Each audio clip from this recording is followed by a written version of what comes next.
selalu dan tersemangat. Oke, berjumpa lagi bersama dengan Miss Fitri dalam pembelajaran Bahasa Indonesia. Hari ini kita akan belajar mengenai tema 9, yaitu teks fiksi, di mana kita akan mempelajari tentang tuturan, tindakan, dan lalu penceritaan penulis dalam teks fiksi. Kali ini kita akan belajar di luar kelas. Yeay! Tapi kita harus tetap fokus ya dan konsentrasi. Oke, mari kita mulai pembelajaran hari ini. Sebelumnya, Miss mau bertanya terlebih dahulu, apakah kalian masih ingat apa itu teks fiksi? Ya, benar. Teks fiksi adalah teks yang berisi rekaan atau khayalan yang tidak berdasarkan kenyataan. Contohnya novel, dongeng, ataupun cerpen. Nah, di dalam teks non-fiksi ada tuturan dan tindakan tokoh, kemudian ada tokoh, lalu watak tokoh, dan juga penceritaan penulis. Apa aja itu ya? Nah, kita akan bahas satu persatu. Oke, yang pertama yaitu tuturan dan tindakan tokoh. Tuturan dan tindakan tokoh adalah kutipan dalam teks fiksi yang menggambarkan watak tokoh. Ya, biasanya kita bisa lihat dari kalimat langsung maupun kalimat tidak langsung yang diucapkan oleh tokoh dalam teks fiksi. Kemudian yang kedua yaitu tokoh. Tokoh adalah orang yang berperan atau pelaku dalam teks fiksi. Yang ketiga yaitu watak tokoh.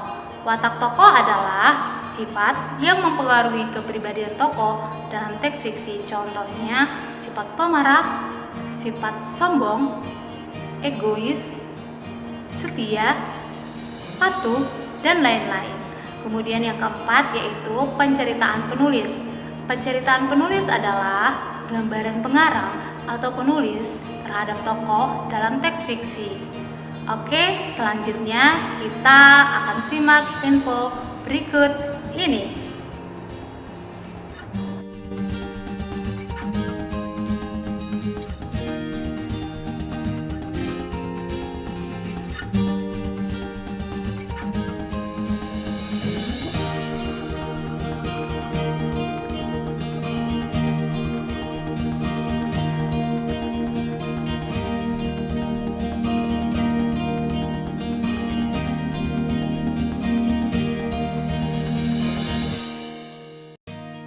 Untuk lebih memahami pembelajaran kita hari ini, mari kita dengarkan dongeng yang berjudul Malin Kundang. Di sebuah desa, hiduplah seorang perempuan miskin. Ia hidup bersama anak tunggalnya, namanya Malin Kundang. Sehari-hari perempuan itu bekerja sebagai nelayan.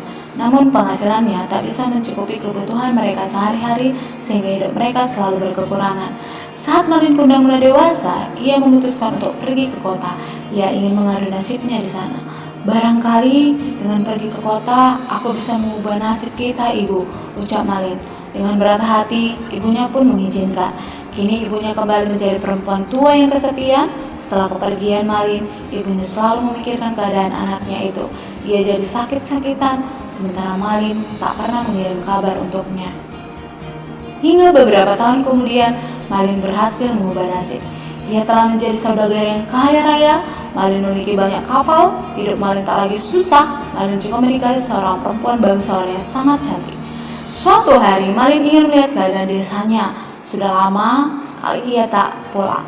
Malin pergi bersama istri dan banyak pekerjaannya. Ia juga membawa banyak uang untuk dibagi-bagikan ke para penduduk. Sampailah Malin di desanya. Dengan sombong, ia membagikan uang kepada penduduk. Penduduk di sana sangat senang. Di antara mereka ada yang mengenali Malin, yakni tetangganya sendiri. Orang itu pun segera pergi ke rumah Malin dan memberikan kabar gembira tersebut kepada ibu Malin. Ibu, apakah kau sudah tahu anakmu Malin sekarang telah menjadi orang kaya? Seru tetangga itu. Dari mana kau tahu itu? Selama ini aku tak pernah mendapat kabar darinya, ucap ibu Malin terkejut. Sekarang pergilah ke dermaga. Anakmu Malin ada di sana. Dia terlihat sangat tampan dan istrinya juga sangat rupawan, ucap tetangganya. Ibu Malin tak percaya, matanya berkaca-kaca. Sungguh, ia sangat merindukan anaknya selama beberapa tahun ini. Maka ia pun segera berlari menuju dermaga. Benar saja, di sana terlihat Malin dengan istrinya yang sangat rupawan. Malin, kau pulang nak, seru ibunya. Malin mengenali ibunya, namun ia malu mengakui orang tua yang berpakaian sangat lusuh itu. bagaimana ia akan menjelaskan pada istrinya tentang semua ini? Kau bilang ibumu sudah meninggal. Apa benar orang tua ini adalah ibumu? Tanya istri Malin bingung. Dia bukan ibuku. Dia pengemis yang mengaku-ngaku sebagai ibuku, seru Malin. Sungguh sakit hati ibunya mendengar perkataan Malin. Ibunya lalu menutup Malin, hatimu sekeras batu, Malin. Maka kau akan kukutuk menjadi batu. Kau anak yang durhaka, ucap ibunya. Malin ketakutan.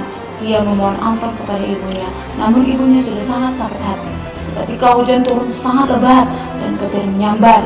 Saat itu pula Malin berubah menjadi batu. Nah, bagaimana ceritanya anak-anak?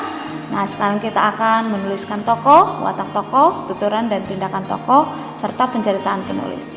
Nah, yang pertama yaitu tokoh dalam cerita tersebut ada 3, yaitu Malin Kundang, Ibu Malin Kundang, dan istri Malin Kundang. Lalu yang kedua yaitu watak tokoh, di mana watak tokoh yang pertama Malin Kundang, yaitu ada 2 protagonis, yaitu yang baik dan antagonis yang jahat. Nah, kemudian kedua yaitu Ibu Malin Kundang memiliki watak penyayang, sabar, baik hati, dan sangat mencintai anaknya. Lalu yang ketiga, istri Malin Kundang memiliki sifat yang sombong. Berikutnya kita akan menyatakan tuturan dan tindakan tokoh dalam cerita tersebut. Yang pertama, saat Malin Kundang mulai dewasa, ia memutuskan untuk pergi ke kota. Ia ingin mengadu nasibnya di sana. Nah, ini merupakan contoh dari tindakan tokoh. Lalu yang kedua, barangkali dengan pergi ke kota, aku bisa mengubah nasib kita, Ibu, ucap Malin Kundang. Ini merupakan contoh dari tuturan tokoh. Lalu yang ketiga, Malin mengenali ibunya, namun ia malu mengakui orang tua yang berpakaian sangat lusuh itu. Nah, nomor 3 merupakan contoh dari tindakan tokoh.